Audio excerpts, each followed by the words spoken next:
Ok Zoctogone, aujourd'hui, les deux herbivores les plus puissants d'Amérique du Nord vont s'affronter dans un combat. Le premier combattant est un véritable géant, le plus grand cervidé de la planète, l'orignal. Son adversaire est un colosse, compact et surpuissant, le bison d'Amérique. Analysons leurs caractéristiques et déterminons lequel de ces deux bêtes mérite le titre d'herbivore le plus fort d'Amérique du Nord.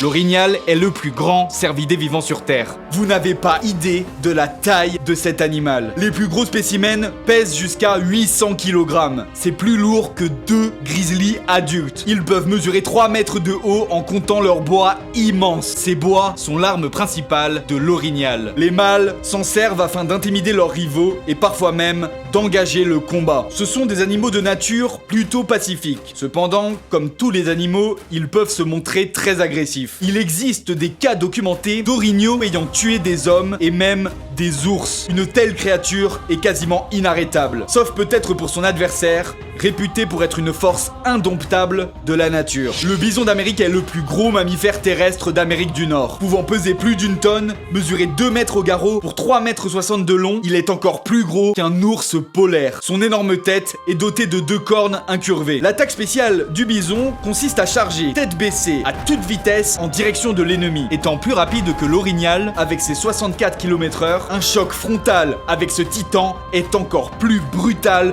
que de se faire percuter par une voiture à la même vitesse. Ils sont même capables de bondir à plus de 2 mètres de haut et leur agilité est exceptionnelle. Leur musculature compacte leur octroie une puissance extraordinaire. Le bison est une force instoppable de la nature et l'orignal est un géant inarrêtable.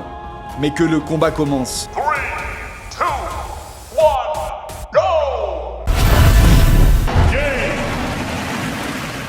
Et oui, je parierais tout mon argent sur le bison. Il est plus gros, plus lourd, plus puissant et surtout c'est un combattant féroce, expérimenté, doté d'une force brute monstrueuse. Je pense qu'il est parfaitement capable d'anéantir son adversaire dans un combat. La taille supérieure de l'orignal est en réalité son gros point faible face au bison. Son centre de gravité est trop haut. Si le bison le charge à toute vitesse, il est parfaitement capable de lui briser les jambes, voire même de le retourner complètement. La victoire revient au grand bison d'Amérique. On se dit à bientôt pour le prochain épisode.